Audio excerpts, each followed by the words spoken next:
नमस्कार दोस्तों, स्वागत है आपका ITI एग्जाम सॉल्यूशंस में। दोस्तों आज हम ISRO HSFC fitter previous year question paper का पार्ट 2 कंप्लीट करने वाले हैं। तो चलिए दोस्तों क्वेश्चन सॉल्व करना स्टार्ट करते हैं। क्वेश्चन नंबर 21 है, in heat treatment the sudden cooling of plain carbon steel after attaining the upper critical temperature is to. ऊष्मा उपचार में ऊपरी क्रांतिक तापमान प्राप्त करने के पश्चात प्लेन कार्बन इस्पात का अचानक शीतलन डैश के लिए होता है। A. Improve machinability. B. Increase toughness. C. Increase the hardness. And D. Reduce the brittleness. तो यहाँ पे दो चीजें इंपॉर्टेंट हैं, उसको हम पहले समझ लेते हैं। तो सबसे पहला पॉइंट क्या है, हम कार्बन स्टील को क्रिटिकल टेम्परेचर से ऊपर हीट करते हैं। Carbon steel is heated above critical temperature. और दूसरा पॉइंट क्या है, उसको हम एकदम फिर पानी में कूल कर देते हैं। और इस दोनों प्रोसेस को हम क्या बोलते हैं कंबाइन में, इसे बोला जाता है क्विंचिंग। अब इसका मेन पर्पस क्या होता है क्विंचिंग का, इसका मेन पर्पस होता है हम स्टील को हार्ड करते हैं, उसको कठोर बनाते हैं। वाटर एक अफेक्टिव कूलिंग मीडियम होता है, सबको पता है। जब हम हॉट स्टील को पानी के अंदर डिप करते हैं, पानी के अंदर डालते हैं, तो जो हीट होती है वो बहुत जल्दी हट जाती है, रिमूव हो जाती है। तो इसको हम क्या बोलते हैं, जब ऐसा करते हैं तो इसे बोला जाता है रैपिड कूलिंग, क्योंकि पानी में डालते ही साथ हीट एनर्जी लॉस होने लग जाती है और स्टील बहुत जल्दी ठंडा होने लग जाता है। तो इसी रैपिड कूलिंग की वजह से स्टील के अंदर एक नया ग्रेन स्ट्रक्चर फॉर्म होता है, जिसे बोला जाता है मार्टीसाइट। और जो ये मार्टीसाइट बनता है ये काफी ज्यादा हार्ड होता है, लेकिन इसमें थोड़ी बहुत ब्रिटलनेस भी होती है। सो इसका राइट आंसर क्या होगा, option number C, increase the hardness. Question number 22 है, the type of snip used for trimming cylindrical और conical work in sheet metal is. Sheet धातु में बेलनाकार अथवा शंक्वाकार के कार्य में ट्रिमिंग हेतु डैश प्रकार की कतरनी का उपयोग किया जाता है। A lever shear, B band shape, C curve cutting machine and D snip. देखिए लेवर शेयर को हम कहाँ यूज करते हैं, इसे हम थिक मेटल में यूज करते हैं और ये एक हैवी ड्यूटी शेयर होते हैं। इनके हैंडल लॉन्ग होते हैं तो ये एक मैकेनिकल एडवांटेज भी प्रोवाइड करवाते हैं। बैंड स्निप कहाँ यूज होते हैं, band snip specialized cutting tool होते हैं जो सिलेंड्रिकल और कॉनिकल शेप में यूज होते हैं। सिलेंड्रिकल एंड कॉनिकल शेप को कट करने में इनका इस्तेमाल करा जाता है। कर्व कटिंग मशीन, इनका इस्तेमाल काफी ज्यादा अलग अलग शेप पैटर्न्स, अलग अलग शीट मेटल को कट करने के लिए किया जाता है, to cut variety of shapes. और लास्ट है स्निप। स्निप का इस्तेमाल कहाँ करा जाता है, इनका इस्तेमाल सिंपल शीट मेटल को कट करने के लिए किया जाता है, सिंपल शीट मेटल कट। तो इसका आंसर तो अब आपको पता लग गया होगा। तो इसका राइट आंसर क्या होगा, option number B, band snip. Question number 23 है, the process in which surface is made smooth and uniform is known as. वह प्रक्रिया जिसमें सतह को चिकना एवं समान किया जाता है डैश कहलाती है। A buffing, B metal spinning, C polishing and D none of the above. जब हम सरफेस को स्मूथ करते हैं, यूनिफॉर्म करते हैं, उस प्रोसेस को बोला जाता है पॉलिशिंग। पॉलिशिंग में हम एक एब्रेसिव मटेरियल का यूज करते हैं सरफेस को स्मूथ बनाने के लिए। बफिंग भी थोड़ा बहुत सरफेस को स्मूथ बनाता है, बट ये डिफरेंट होता है पॉलिशिंग से, क्योंकि बफिंग में हम यूज करते हैं सॉफ्ट मटेरियल का। पहला पॉइंट तो ये है, बफिंग में सॉफ्ट मटेरियल इस्तेमाल होता है।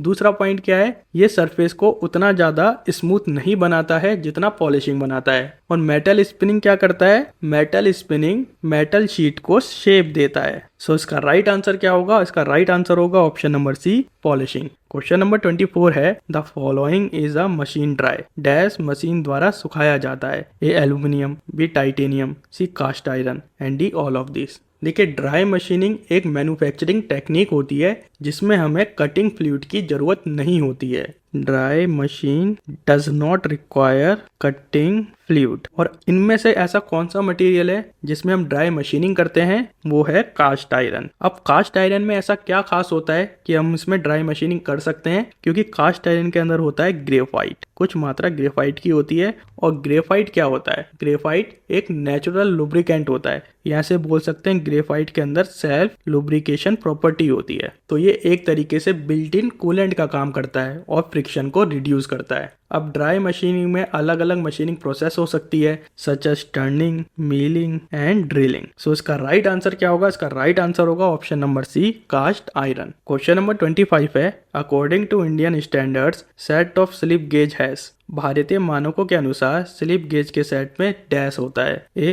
112 pieces, B 120 pieces, C 81 pieces and D 71 pieces. Slip gauge जिसे हम गेज ब्लॉक भी बोलते हैं, ये एक प्रिसीजन मेजरमेंट टूल होते हैं। ये इंस्ट्रूमेंट की एक्यूरेसी को मेजर करते हैं। तो according to Indian standards slip gauge के अंदर कितने पीसेस होने चाहिए? स्लिप गेज के अंदर एटलीस्ट 112 पीसेस होने चाहिए, ये इंडियन स्टैंडर्ड कहता है। सो इसका राइट आंसर क्या होगा? Option number A, 112 pieces. Question number 26 है, angle of BSF thread is. BSF चूड़ी का कोण डैश होता है। A 55 degree, B 60 degree, C 30 degree and D 45 degree. BSF की फुल फॉर्म क्या होती है? फिटर में BSF की फुल फॉर्म होती है ब्रिटिश स्टैंडर्ड फाइन। ये फुल फॉर्म होती है BSF की, और ये एक तरीके का इंच थ्रेड होता है जिसको ब्रिटेन में बहुत ज्यादा यूज करा जाता है। थ्रेड एंगल क्या होता है? ये दो फ्लैंक के बीच का एंगल होता है, और यही एंगल अफेक्ट करता है स्ट्रेंथ को और ज्वाइनिंग एबिलिटी को। तो BSF थ्रेड का जो एंगल होता है वो होता है दोस्तों 55 डिग्री। सो इसका राइट आंसर होगा option number A, 55 degree. Question number 27 है, capacity of lathe is expressed by. Lathe की क्षमता डैश में व्यक्त की जाती है। A horsepower and chuck diameter,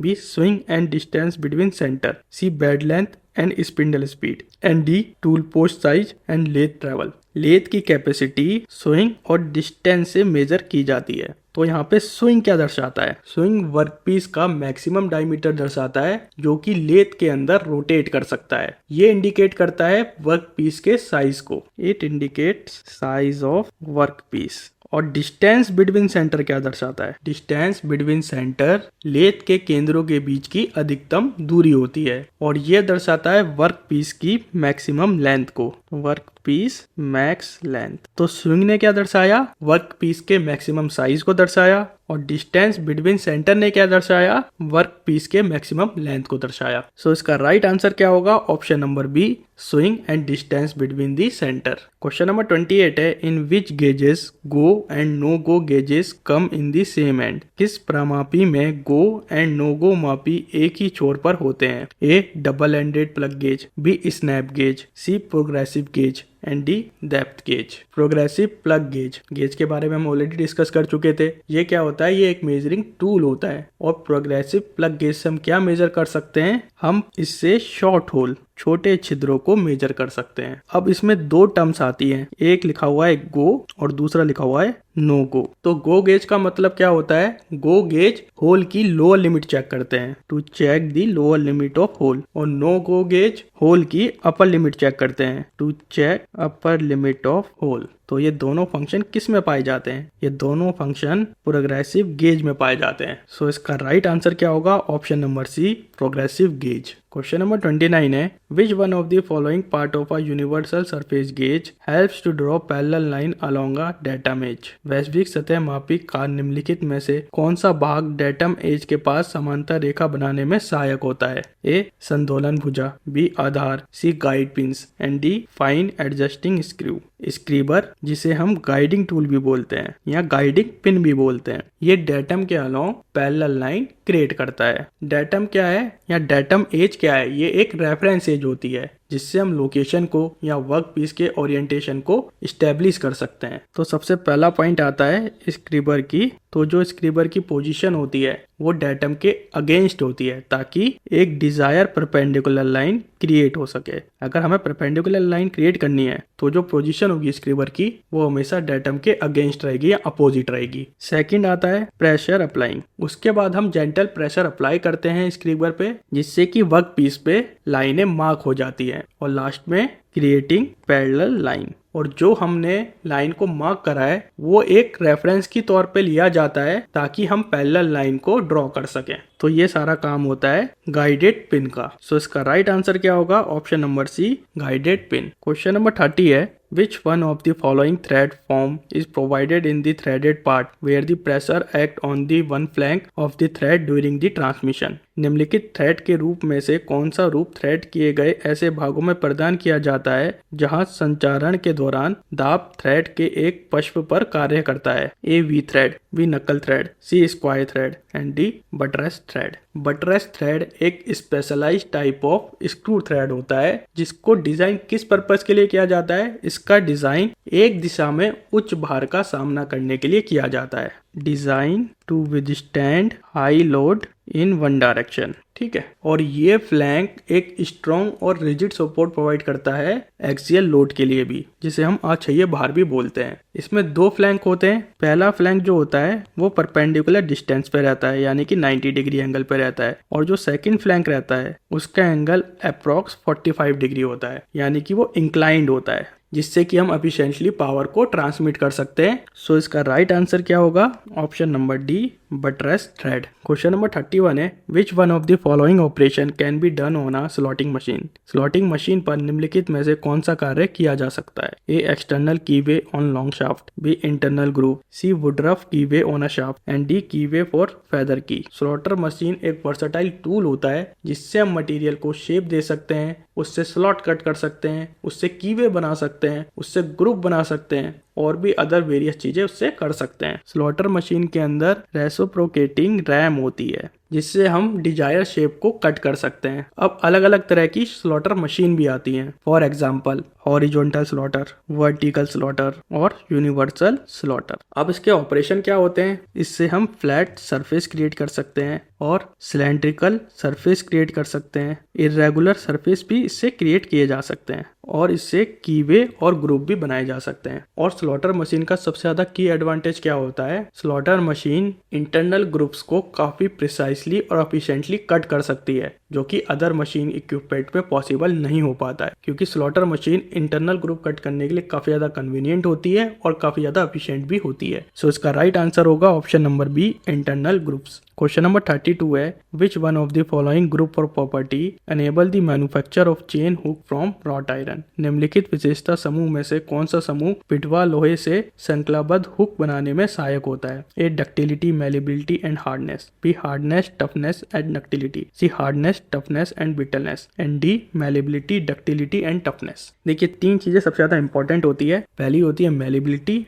दूसरी होती है डक्टिलिटी और तीसरी होती है टफनेस। मैलेबिलिटी, डक्टिलिटी और टफनेस तीनों को हम डिस्कस कर चुके हैं। मैलेबिलिटी में क्या होता है? हम मेटल को थिन शीट में कन्वर्ट करते हैं। डक्टिलिटी में हम मेटल को थिन वायर में कन्वर्ट करते हैं। और टफनेस किसी भी मटेरियल की वो एबिलिटी होती है जो शॉक को, लोड को रेजिस्ट कर पाए। ये दर्शाता है स्ट्रेंथ को, ड्यूरेबिलिटी को दर्शाता है ये। तो यही चीज हमें एक चेन हुक में चाहिए होती है। So option number D, malleability, ductility और टफनेस इसका राइट ऑप्शन होगा। क्वेश्चन नंबर 33 है, for general purpose a bench wise is fix at a height of. सामान्य उद्देश्य हेतु बेंच वाइज को डैश की ऊंचाई पर लगाया जाता है। A 80 centimetre, B 106 centimetre, C 90 centimetre and D 125 centimetre. Bench vice की मदद से हम किसी भी ऑब्जेक्ट को सिक्योरली होल्ड कर सकते हैं। It is used to hold the object. इसमें दो पैरेलल जॉस होते हैं जो कि एडजस्टेबल होते हैं, और जो बेंच वाइज की हाइट होती है फ्लोर से, जो इसकी हाइट होगी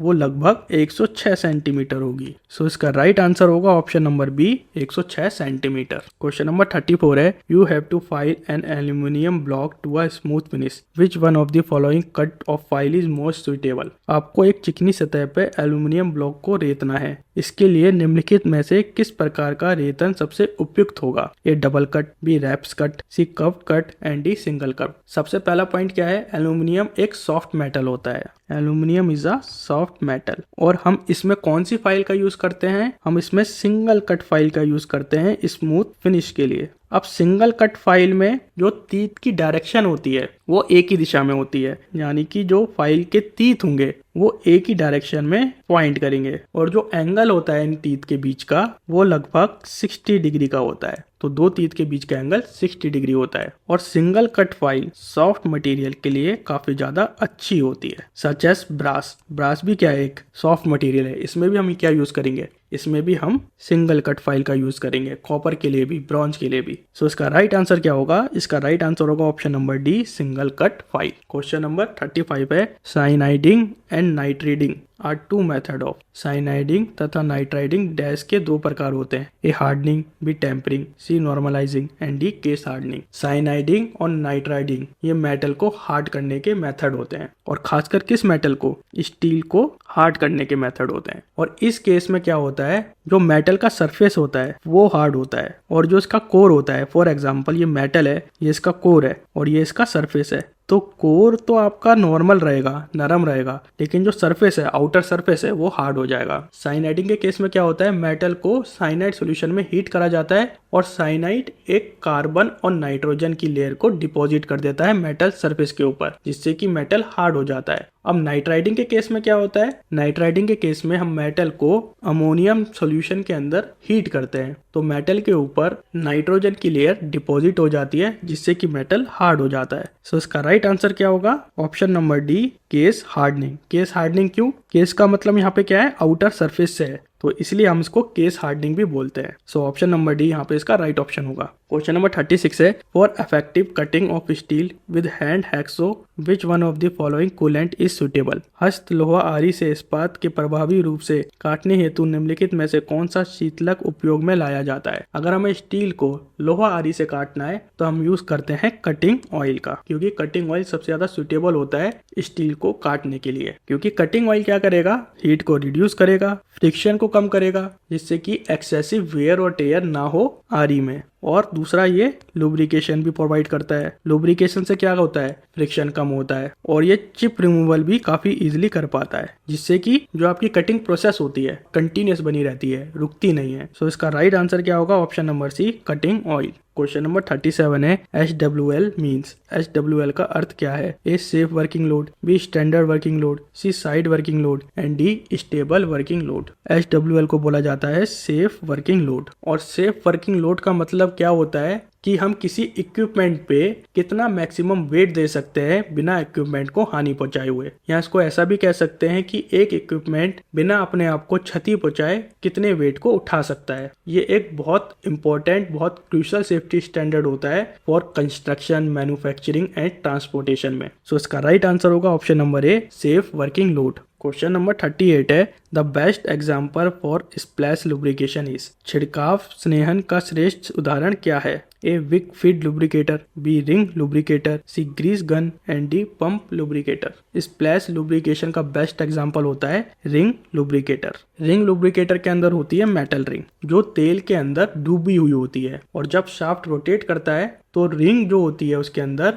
वो ऑयल को लिफ्ट करती है और उस एरिया में डिस्ट्रीब्यूट करती है जहाँ पे लुब्रिकेशन की जरूरत होती है। और इस प्रोसेस के दौरान क्या होता है, एक स्प्लैश इफेक्ट होता है या छिड़काव जैसा इफेक्ट होता है, इसीलिए इसको बोला जाता है स्प्लैश लुब्रिकेशन। क्योंकि आप खुद सोचिए, अगर रिंग रोटेट कर रही है, आपने देखा भी हो कोई चीज रोटेट कर रही है, उसके ऊपर आप पानी डालेंगे तो ऐसा लगेगा कि छिड़काव हो रहा है, तो इसीलिए इसको बोला जाता है स्प्लैश लुब्रिकेशन। और इसका इस्तेमाल कहाँ पे होता है, गियर और बेयरिंग में इसका इस्तेमाल होता है। सो इसका राइट आंसर क्या होगा, option number B, ring lubricator. Question number 39 है, while thread cutting on a lathe by using single point tool, the tool move in a path called edge. Lathe पर एकल बिंदु वाले उपकरण का उपयोग करते हुए थ्रेड कटिंग के समय उपकरण डैश नामक पथ पर चलता है, A epicycloid, B rack, C cycloid and D helix. जब हम थ्रेड को लेथ पर कट करते हैं using a single point tool, तो टूल किस डायरेक्शन में मूव करता है या किस पाथ को फॉलो करता है, ये हेलिक्स पाथ को फॉलो करता है। हेलिक्स क्या है, एक 3 डायमेंशन कर्व होता है जो एक सिलेंडर के चारों ओर एक कांस्टेंट स्लोप पे घूमता है। और ये किसको रिजेंबल करता है, फॉर एग्जाम्पल ये एक सिलेंडर है और ये इसके चारों ओर घूम रहा है, तो ये किसको रिजेंबल करेगा, ये स्प्रिंग को रिजेंबल करेगा। तो सिंगल पॉइंट टूल हमेशा हेलिकल पाथ को फॉलो करता है थ्रेड को कट करते समय। सो इसका राइट आंसर होगा option number D, helix. Question number 40 है, which one of the following is the solid carburising material. निम्नलिखित में से क्या ठोस कार्बोराइजिंग पदार्थ है, A charcoal, B ammonia, C petrol and D kerosene. तो कार्बोराइजिंग क्या चीज है, कार्बोराइजिंग एक थर्मल प्रोसेस होती है जिसके दौरान हम स्टील के अंदर कार्बन कंटेंट की मात्रा को बढ़ाते हैं ताकि स्टील और ज्यादा कठोर हो जाए और उसके अंदर प्रतिरोधी क्षमता भी बढ़ जाए, तो ये होता है कार्बोराइजिंग। अब सॉलिड कार्बोराइजिंग क्या होता है, सॉलिड कार्बोराइजिंग प्रोसेस में स्टील को हीट करा जाता है एक कार्बन युक्त वातावरण में, तो इसे बोला जा सकता है कार्बन रिच एनवायरनमेंट में हम स्टील को हीट करते हैं। अब जो ये कार्बन रिच एनवायरनमेंट है, ये सॉलिड भी हो सकता है, ये लिक्विड भी हो सकता है, ये गैस भी हो सकता है, क्योंकि चारकोल क्या है, एक सॉलिड पार्टिकल है, तो इसलिए इसको बोला जाता है सॉलिड कार्बोराइजिंग। और ये सबसे ज्यादा कॉमन कार्बोराइजिंग मटेरियल भी है, इस चीज को भी ध्यान में रखना। चारकोल एक सबसे ज्यादा कॉमन कार्बोराइजिंग मटेरियल है। जब हम स्टील को चारकोल के साथ हीट करते हैं तो कार्बन स्टील की सरफेस पे डिफ्यूज हो जाता है। सो इसका राइट आंसर क्या होगा, ऑप्शन नंबर ए, चारकोल। दोस्तों, अगर आपको ये वीडियो पसंद आया है तो प्लीज इस वीडियो को लाइक कीजिए, हमारे चैनल को सब्सक्राइब कीजिए एंड थैंक्स फॉर वॉचिंग।